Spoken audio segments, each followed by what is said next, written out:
உங்கள் ராசியை பார்க்கிறார். இதனால் உங்களுக்கு சகல விதத்திலும் நன்மைகளே ஏற்படும்.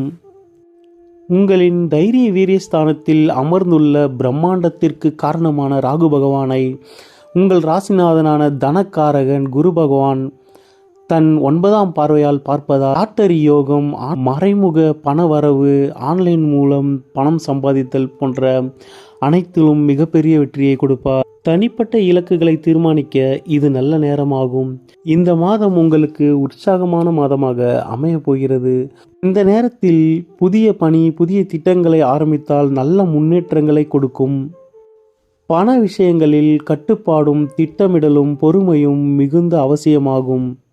4ஆம் இடத்தில் சனி பகவான் இருப்பதால் உங்கள் பணத்தை திறமையாக திட்டமிட்டு செலவு செய்யுங்கள், லாபமாக இருக்கும். தவறும் பட்சத்தில் நிதி இழப்பு ஏற்பட வாய்ப்புள்ளது. குடும்ப உறுப்பினர்களிடம் பேசும்பொழுது வார்த்தைகளை கவனமாக பயன்படுத்துங்கள். சூரியன் மற்றும் செவ்வாய் 2ஆம் இடத்தில் இருப்பதால் அதிகார தோரணையில் பேசிவிடக்கூடும். இதனால் குடும்பத்தில் உள்ளவர்கள் மனம் புண்படி சில சங்கடங்களை சந்திக்க நேரிடும்.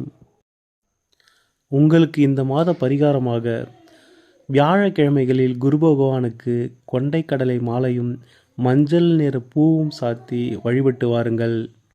வியாழக்கிழமைகளில் கருப்பு கொண்டைக்கடலையை உணவில் சேர்த்து கொள்ள மறவாதீர்கள். தை மாதம் 18, 19, 20ஆம் தேதிகளில் உங்கள் ராசிக்கு சந்திராஷ்டம நாட்கள் ஆகும். சந்திராஷ்டம தினத்தில் பயணங்களை மேற்கொள்வதை தவிர்த்து விடுங்கள். தவிர்க்க முடியாத பயணங்களை மேற்கொள்ளும் பொழுது உங்கள் வீட்டு பூஜை அறையில் விநாயகரை வழிபட்டு அவருக்கு ஒரு தேங்காய் எடுத்து வைத்துவிட்டு செல்லுங்கள். உங்கள் பயணம் நல்லபடியாக முடிந்து மீண்டும் வீடு வந்த பிறகு அந்த தேங்காவை அவருக்கு உடைத்து விடுங்கள். இந்த பரிகாரம் உங்கள் பயணத்தின் பொழுது ஏற்படும் இடையூறு, தடங்கல்கள், விபத்துக்கள் ஆகியவை ஏற்படாமல் உங்களை காக்கும். தனுசு ராசிக்காரர்களே, இந்த மாதம் உங்களுக்கு மிகவும் சிறப்பான மாதமாகவே அமைகிறது. உங்கள் வாழ்க்கையை வாழ்வதற்கான காலகட்டமாகும். எனவே இந்த தை மாதத்தை சிறப்பாக பயன்படுத்தி கொள்ளுங்கள். அனைவருக்கும் இனிய பொங்கல் நல்வாழ்த்துக்கள். நன்றி.